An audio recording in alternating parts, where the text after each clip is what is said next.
Welcome to Newsletter Guru TV, your show with a boatload of smart marketing and business building advice, and a little fun along the way. This episode of Newsletter Guru TV is brought to you by Jim Palmer's famous no-hassle newsletters. Newsletters are the best client retention tool available and the secret to getting more profitable repeat business and the customer referrals you deserve. With Jim's customer-loving content and done-for-you newsletter templates, you'll get your newsletter out the door and into your customers' hands in less than 1 hour per month. Become a member today at www.nohasslenewsletters.com. Hey everybody, Jim Palmer, the Newsletter Guru, your dream business coach. I'm committed to helping you build a more profitable business faster. The reason my friend Tom here is, who I'm going to interview in a second, is laughing because this is like my 5th take. Too many blooper Jim today, but anyway, I am coming to you from the tropical paradise of Chicago, Illinois, here at the Ultimate Mastermind Group. And I met somebody today who truly moved me, and I want to introduce him to all the folks who watch Newsletter Guru TV. Tom Sutter. Tom, how you doing? Good, Jim. Thank you for being on my program. Thanks. You know, people who watch this, I've been doing these weekly videos for 5 years. We've got quite a little audience going, and they know me to be. I provide good content, but I also screw up words. I'm a little bit of a cut up, and I feel we're going to talk about something a little serious here, so I got to collect myself. But you know, so Tom got on stage and told a story. First of all, introducing. He just wrote a book. What was the name of your book? Bitter or Better. Bitter or Better. And it's a decision that you can make when you face something actually quite horrific and tragic. And Tom lost his son to leukemia. And Tom and his wife decided, what are we going to do now? Okay, we face this. We can be bitter about it, or we can be better about it and do something better. So I just told Tom I want to introduce him and the nonprofit that you started called Cal's Angels. Yes. Named after his son, and so it's going to be a little bit different of an episode, but I want you to stay tuned, stay watching, and just see what you can do when life throws you some pretty serious curveballs. So can you give us just the real short version of what happened and how you try to, how you are moving forward with that? Yeah, Cal was 13 years old, and he's an athlete, never been sick. And so you have that diagnosis, you know, you're like, okay, there can't be nothing wrong with the kid. He's always on the all-star team in baseball, never sick. And then you get a call from the doctor, and they say, you know what, we need him to come in for a bone marrow biopsy. He went for a blood test, so they thought it was, strep throat. And they said, you need to come back for a bone marrow biopsy. We think he has leukemia. And I said, what? I go, well, he's on the all-star team. You can't be on the all-star team when you have a leukemia. Yeah. And so and it was true. You know, it turned out to be a positive. And you get thrown into the pediatric cancer environment when you're in the hospitals.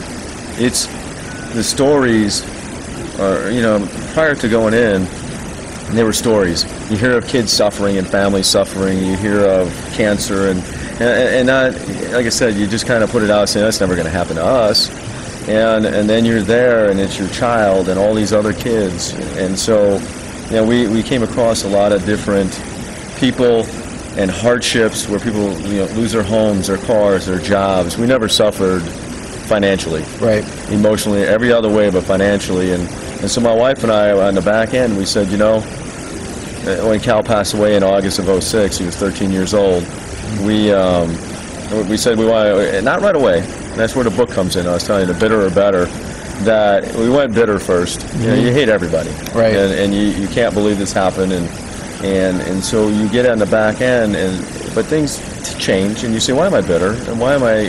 And so we went better, and that's what we decided to start doing. We had no idea what we were doing.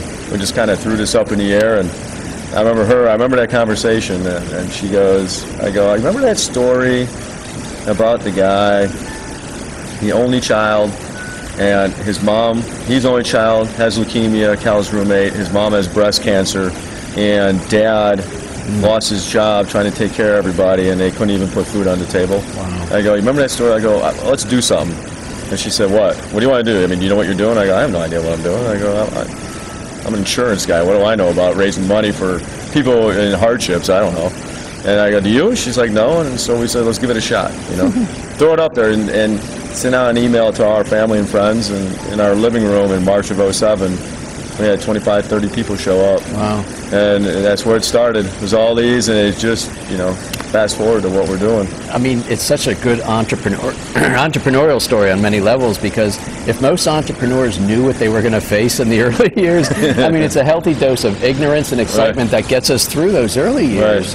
And one of the things, you know, people that know my story of the cancer and the unemployment and things like that, it's what you do with it. And I don't know if you've, there's a man who, Patrick Morley, wrote a book, 7 Seasons of the Man in the Mirror, and season 3 is a season of crises that some people go through, but out of that crisis comes a renewal and rebirth and doing good things.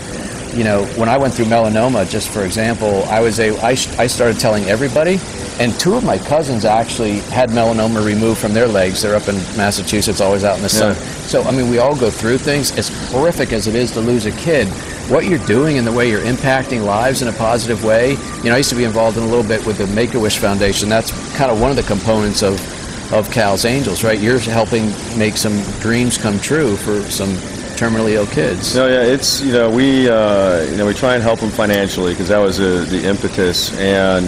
But if they don't need help financially, we do a wish for their child. You know, it's a laptop. We'll do MacBook Pro, help them keep up with homework. You know, there's a big thing when they're in the hospital, especially a stem cell transplant. They could be in the hospital up to 90 to 100 days. Wow. Oh, and you're away from your school, you're away from family and friends, and so, you know, whether, and, you know, I get corrected now. I don't go on Facebook anymore. Whatever you use to stay in touch, you know, and that's what we here's your MacBook Pro, whatever they want, you know, and I tell people, you know, we try and limit it to $1,000, but you know, it's a kid with cancer. I can't. We went through it, and we have some of them, they go up to $1,200, and you know, we started Cal's Angels that we wanted to be different, and where I know organizations have rules, and they say, oh, it can only be $1,000, they cut you off. We said, you know what, as long as you're a child with any of the pediatric cancers, and you're being treated at 1 of the 5 hospitals in the Chicagoland area we cover, and you're 18 or under when you're diagnosed, I mean, we're going to grant you a wish, financially assist your family, and that's all it takes. It doesn't matter if you had, you know, if you see someone from Make-A-Wish or any other organization, some of them say, you know, if you had one there, you can't get one here, and we said, you know, it's going to be simple, and you can't say no to a kid with cancer. You're right. So, Tom, when you started this, was it in 07 or 08? When did you officially start it? March of 07. In our living room is where we organized. We had our first event in June of 2007. And when you spoke today up on stage, you shared, I think one of your slides was how much you're raising now, and what is that number? We are now over $2 million we've raised. So, I mean, think about that, folks, from a horrific tragedy to turning around, even on a small scale, to help other people going through it, to now $2 million. And you still have your full-time job. And I still have insurance. I tell everybody, I go, I have the job that pays the bills. I'm an insurance broker. And we have the 5 kids under our roof, and I always tell you about, everyone laughed today when I talked about our wanderer. The one, he's in college, he kind of just floats around wherever he wants. But yeah, it's a hobby, and we've done it. You said something else on stage, and I resonated because I use a similar expression. You can fill your checkbook, and you can fill your heart. And so your insurance job fills the checkbook, and the other, Cal's Angels, fills your heart. Yeah, I call it paying the heart. I have the job that pays the bills, and I have the job that pays the heart. That's awesome. So I'm sure people want to connect. What's the website? How can they learn more about it and connect with you? Yeah, you go to Cal's Angels. That's CalsAngels.org. CalsAngels.org. I'm sure they can make a donation online. Or? Oh yeah. There's it'll tell you all about it on there. All our events coming up, all the stuff we've done. We have highlighted wishes. So we go through. You have the photos. You can see the kids we've helped.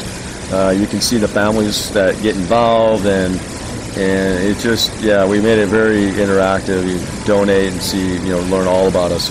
Cool. Folks, I never asked for much. I'm kind of a giver here on these videos for 5 years now, but I'm going to ask you to go to Cal's Angels, and if it resonates with you, and I can't imagine it not, if it touches your heart, just make a donation. I'm sure you can, $5, $20, whatever you can do. I'm sure there's no limit, minimum or otherwise. I'll tell you we have in our neighborhood, kids will do lemonade stands, and they come over with a baggie. They go, Mr. Sutter, I know it's not a whole lot, but we sold lemonade and it's $3.82. They go, I know. I go, you know what? I go, It's not about how much it is. I go, it's that it's $3.82 more cents than we had to help these kids. Because like I said, I don't pay myself out of cows. Cows, to me, is cow. Right. And I do it to give back as much as possible. And so these kids, you know, I say what really matters is that in the process you learned what you were really doing. These kids get it, you know, they know, and they go. Now I'm always known, it's funny with the kids, I'm known as Cal's dad. They're like, you're Cal's dad. Oh, nice. I go, so now when I go and speak at schools, I introduce myself as Cal's dad. They all resonate with that, and it's like you said, it's any $3.82, $5, $25. It's all goes to, like I said, how can you say no to helping a kid with cancer? And I don't mean to point out the obvious, but what's so cool about that is not only are you doing great work, but because of that, it's really helped keeping Cal's memory really alive and fresh for you, right? Yeah. I'm sure it is. Yeah. Thanks. It was such a pleasure to meet you. Right. And you go check out calsangels.com. My name is Jim. .org. Oh, I'm sorry, what? .org. Oh, we almost got through without a blooper. It's almost. calsangels.org. O-R-G. Okay. What, Brad? Oh, okay. My cameraman, Brad, was about to rip on me again, but that's okay. My name is Jim Palmer. Awesome. I'm the Newsletter Guru, always in your dream business coach. I'm committed to helping you build a more profitable business faster. Until next week, another episode of Newsletter Guru TV. Take good care.